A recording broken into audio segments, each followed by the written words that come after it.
یہ جو کام فرانس میں ہوا ہے، اس کا ہونے کے بعد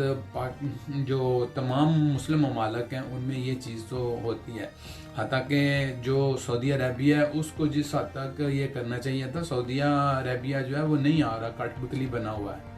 تو بات یہ ہے کہ یہ انتہائی جو ہے نا یہ بڑی مذمت والی چیز ہے، اور اسی کے بارے میں ہماری آج پارلیمنٹ نے جو ہے وہ قرارداد بھی منظور کی ہے متفقہ اس چیز کی۔ اچھا، تو یہ بات تو ہو گئی جناب، یہ کسی کے ریڈیکل ہونے کی، کوئی شخص جو ہے وہ اس حد تک انتہا تک چلا جائے کہ جس کی وجہ سے دوسرے ڈسٹرب ہوں۔ بھائی ان لوگوں کو سوچنا چاہیے، فرانس کو سوچنا چاہیے کہ ہم اگر ہولوکوسٹ کی بات نہیں کر سکتے، قانونی طور پہ جرم ہے، آپ لوگوں کو پتہ ہے کہ یہ سزا ہے، اس کے اوپر ڈسکشن نہیں کر سکتے، اس کے اوپر بحث مباحثہ نہیں کر سکتے، تو اگر آپ آزادی رائے کی بات کرتے ہیں تو پھر تو جو لوگ اگر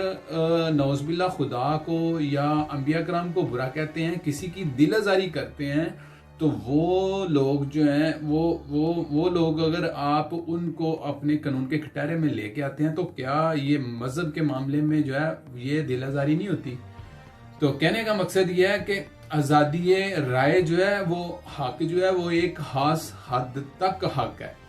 اس کا مطلب یہ نہیں ہے کہ آپ ڈسٹرب نہیں کر سکتے اپنے ہمسایوں کو، ٹھیک ہے، مگر لیکن آپ کسی ہمسائے کو علالان اپنے تیسرے 4 ہمسایوں کی طرف منہ کر کے اس کو گالی گلوچ کریں، برا بھلا بولیں، تو آپ بولیں جی یہ میرا آزادی ہے، میں اس کو تو کچھ نہیں کر رہا۔ بھائی اگر گالی دینے سے کسی کو، ماں بہن کی گالی دینے سے کسی کی دل آزاری ہوتی ہے، تو ریلیجس بیس کے اوپر بھی اگر آپ ایسی حرکت کرتے ہیں تو اس کی دل آزاری ہوتی ہے۔ آپ کو تو ان چیزوں کو روکنا چاہیے، جس کی وجہ سے پوری دنیا کے اندر گزشتہ کئی سالوں میں کئی زیادہ واقعات ہو چکے ہوئے ہیں، اور آپ کو تو اس چیز کا سدباب کرنا چاہیے، بجائے آپ نے اس چیز کا سدباب کرنے کے آپ نے اپنے ملک میں کہہ دیا کہ سب لوگ جو ہے ویسے کرو۔ حالانکہ میں آپ کو ایک بات بتاؤں، تمام فرینچ لوگوں نے نہیں کیے، جو لوگ اس چیز کی حساسیت کو سمجھتے ہیں انہوں نے نہیں کیے۔ اسپین میں آپ کو کوئی شخص ایسا نہیں ملے گا کہ جس نے کوئی ایسی حرکت کی ہو، کیونکہ یہ میری آج تک جتنے بھی اسپینش لوگوں سے آج تک بات ہوئی ہے وہ ہمیشہ اس چیز سے جوڑتے ہیں کہ بھائی میری بات سنو، جب ہم کسی کی دل آزاری کریں گے تو پھر کوئی ہماری کرے گا، تو کیوں نہ ہم نہ ہی کریں۔ اگر کسی جگہ پہ ہو رہی ہے تو اس چیز کو روکنا چاہیے۔ تو اسپینش قوم جو ہے میں ان کو اپریشیٹ کرتا ہوں کہ یہ اس چیز کے حق میں نہیں ہے کہ اس طرح کے معاملات جو ہیں وہ کیے جائیں۔ تو کافی حد تک جو ہے نا یہ کلچرلی طور کے اوپر جو ہے یہ مسلمانوں کے ساتھ ملتے جلتے ہیں، اور یہی وجہ ہے کہ مسلمان جو ہے اس ملک کے اندر جو ہے وہ بڑی ہی یعنی کہ نا آزادی کے ساتھ اور کافی زیادہ میل جول کے ساتھ جو ہے وہ رہتے ہیں۔ تو مجھے تقریباً 20 سال ہو گئے ہیں، 19-20 سال اسپین میں رہتے ہوئے، تو میں نے ہمیشہ ان لوگوں کا جو رویہ دیکھا ہے نا وہ بہت پولائٹ سا رویہ دیکھا ہے۔ ان کے رویے میں میں نے کبھی کوئی ایسی چیز نہیں دیکھی کہ جس سے میری کبھی کوئی دل آزاری ہوئی۔ ہاں قوانین ہوتے ہیں، قوانین پہ جو ہے وہ کچھ قوانین جو ہیں وہ اسپین گورنمنٹ کے ہیں، اور پھر اس کے بعد جب آپ یورپین یونین کے اندر داخل ہوتے ہیں تو آپ کے اوپر لازم ہو جاتا ہے کہ آپ نے یورپین یونین کے قوانین جو ہیں ان کو بھی فالو کرنا ہے، اور یہ لوگ جو ہیں وہ فالو کرتے ہیں۔ تو یہ جو میں بات کر رہا تھا، ہولوکوسٹ کی بات نہیں کر سکتے، کسی کے ساتھ بحث مباحثہ نہیں کر سکتے، اس کے لیے آپ کو جیل جانا پڑے گا، آپ کو فائن ہوگا، آپ کے لیے مسائل کھڑے ہو جاتے ہیں۔ اس کی وجہ انہوں نے بیسک یہ قانون بنانے کی وجہ ہی انہوں نے یہی تلاش کی تھی کہ بھائی اگر اس کے اوپر ڈسکشن کی جائے گی تو پھر وہ عیسائیوں اور یہودیوں کی آپس میں لڑائی شروع ہو جائے گی۔ تو بجائے ہم فساد کو جو ہے وہ ختم کرنے کے لیے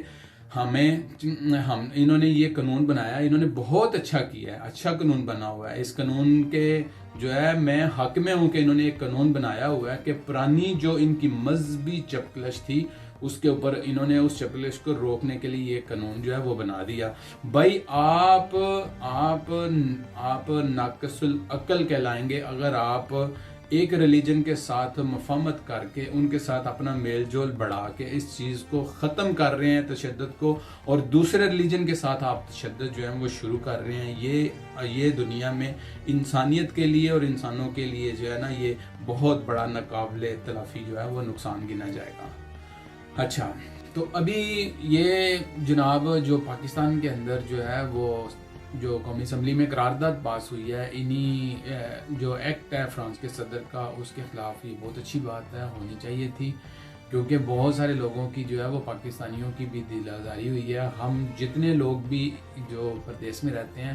ہم لوگوں کی بھی دل آزاری اس چیز پہ بہت زیادہ ہوئی ہے۔ تو بات یہ ہے کہ بہت اچھا کیا انہوں نے ایک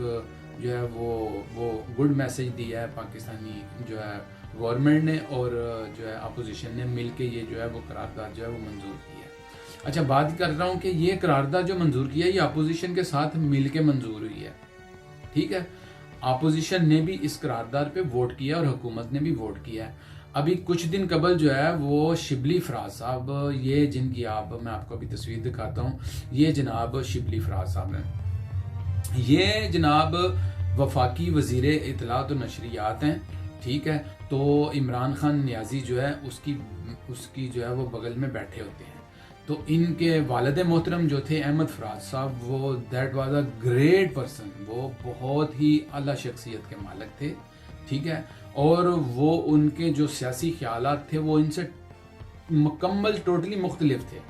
تو شبلی فراز صاحب جو ہیں وہ اپنے والد کی جو ان کا طرز زندگی سیاست کا تھا اس سے بالکل مختلف چل رہے ہیں۔ اور ان کا بیان کیا آیا پچھلے دنوں، انہوں نے کہا ہے کہ پی ڈی ایم جو ہے یہ تکون ہے انڈیا کی اور اسرائیل کی، یعنی کہ ان کو اتنا پتہ نہیں چلا کہ انہوں نے پاکستان کی جو 70% آبادی جو ہے، سیاسی آبادی جو ہے وہ پی ڈی ایم کے ساتھ منسلک ہے۔ بھائی اس میں 11 جماعتیں ہیں، تو آپ نے تو 2 منٹ میں پکڑ کر اپنے ایک بیان کے ساتھ جو ہے پاکستان کے 70% لوگوں کو جو ہے وہ انڈیا اور اسرائیل کے ساتھ ملا دیا ہے۔ تو ایسے بیانات سے جو ہے وہ آپ کو خیال کرنا چاہیے، جس کی وجہ سے بعد میں آپ جو ہے وہ شرمندہ ہوں۔ تو کہنے کا مقصد یہ ہے کہ انہوں نے یہ جو بیان دیا ہے یہ انتہائی قابل مذمت ہے، اس طرح کا بیان نہیں دیجیے۔ تو یہ اتنا ہی ابھی خیال کر لیں کہ یہ جس کو تکون بنا رہے ہیں انڈیا اور اسرائیل کی، اسی اپوزیشن نے حکومت کے ساتھ مل کے یہ قرارداد جو ہے یہ منظور کیا ہے۔ تو یہ قرارداد کا منظور ہونا جو ہے یہ شبلی فراز صاحب آپ کے بیان کی جو ہے وہ نفی ہے۔ تو اس کے بعد جناب اگلی بات یہ ہے کہ پتہ چل رہا ہے کہ عمران خان نیازی صاحب جو ہے وہ رد و بدل کر رہے ہیں اپنی کابینہ کے اندر۔ تو اس چیز پہ میں آپ کو ایک بات بتانا چاہتا ہوں کہ آپ کو یاد ہوگا الیکشنوں سے پہلے جو ہے وہ عمران خان نیازی صاحب کی جو ہے وہ تقریروں میں تھا کہ ہم 90 دن کے اندر جو ہے وہ ٹیم ایسی لے کے آئیں گے جو تبدیلی لے کے آئے گی۔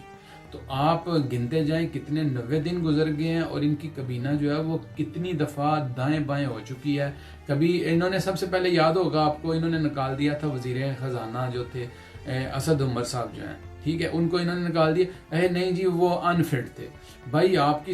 ساری ٹیم انفٹ ہے، آپ 100 سال بھی اس طرح کی کابینہ لے کے چلتے جائیں، 60 بندوں کی آپ کی کابینہ ہے، اور میاں نواز شریف صاحب کی جو کابینہ تھی وہ صرف اور صرف 27-28 لوگوں کی تھی، اس کے اوپر آپ تنقید کرتے تھے، اس کے اوپر آپ اتنی زیادہ بحث کرتے تھے کہ بھائی اتنا خرچ ہوتا ہے۔ تو آپ کی ابھی 60 لوگوں کی جو کابینہ ہے اس سے بھی آپ سے ملک کا نظام نہیں چل رہا۔ اس کی بیسک وجہ یہ ہے کہ آپ لوگوں کے پاس ویژن ہی نہیں تھا اس ملک کو چلانے کے لیے، اس ملک کی معیشت کو چلانے کے لیے۔ معیشت جو ہوتی ہے وہ کسی بھی ملک کی مضبوطی کی جو ہے وہ ریڑھ کی ہڈی ہوتی ہے۔ تو ایک بات یاد رکھیں، جب معیشت کمزور ہو جاتی ہے جس ملک کی تو اس ملک کے پاس کچھ بھی نہیں بچتا۔ بھائی میری بات سنیں، معیشت بہتر ہے تو ہم جنگ میں اچھی حکمت عملی اپنا سکتے ہیں، جنگ اچھی لڑ سکتے ہیں۔ آپ کی معیشت اچھی نہیں ہے تو آپ کے پاس تیل نہیں ہے، جب آپ کے پاس تیل نہیں ہے تو آپ جناب جہاز نہیں اڑا سکتے، ٹینک نہیں چلا سکتے، حتیٰ کہ آپ ایٹم بم بھی نہیں چلا سکتے۔ تو آپ کے ایٹم بم کا تو وہ کوئی فائدہ ہی نہیں ہے کہ اگر آپ کی معیشت اچھی نہیں ہے۔ بھائی نہ کوئی ایٹمی جنگ ہونے جا رہی ہے، نہ کوئی اس طرح کے مسائل ہیں۔ یہ آج کی جو جنگ ہے بیسیکلی یہ ساری کی ساری جنگ جو ہے وہ اکانومی کی ہے۔ تو یہ سی اکانومی کی جنگ میں جو ملک جو ہے وہ بہتر اپنی معیشت کو کر جاتا ہے تو وہ ملک جو ہے وہ خوشحال ہو جاتا ہے. تو آپ سے جو ہے وہ ٹوٹلی جو ہے وہ ناکام رہی ہے. تو اب آپ اگر اپنی کابینہ میں ماجھے کو چھوڑ کے گامے کو چھوڑ کے آپ اچھو کو لے آئیں یا کسی کو بھی لے آئیں, آپ کی یہ اکانومی جو ہے وہ سروائیو نہیں کرنے والی. لوگوں کا آپ کے اوپر ٹرسٹ نہیں رہا ہوا, لوگوں کے مس ٹرسٹ کی وجہ سے, آپ کے جھوٹ بولنے کی وجہ سے جو لوگوں نے اپنی انویسٹمنٹ جو ہے وہ نہیں کی اس ملک کے اندر, اور جس کی وجہ سے ایک وقت اب یہ آ گیا کہ آپ کے جو ریاستی اداروں کے ملازمین ہیں آپ کو ان کو دینے کے لیے پینشنوں کے لیے پیسے نہیں ہیں اور ان کو تنخواہیں دینے کے لیے پیسے نہیں ہیں, جس کی وجہ سے آپ جو ہے وہ ملک کو جو ہے وہ بینکرپسی کی طرف لے کے جا رہے ہیں, جس کی وجہ سے آنے والے دنوں میں بہت بڑا اس چیز کا نقصان ہوگا. تو پلیز اپنے جو آپ کے جو وزراء ہیں ان کی رد و بدل کرنے کا مت سوچیں. خان صاحب آپ خود رد و بدل ہونے کے لیے عنقریب جا رہے ہیں. تو کل انشاءاللہ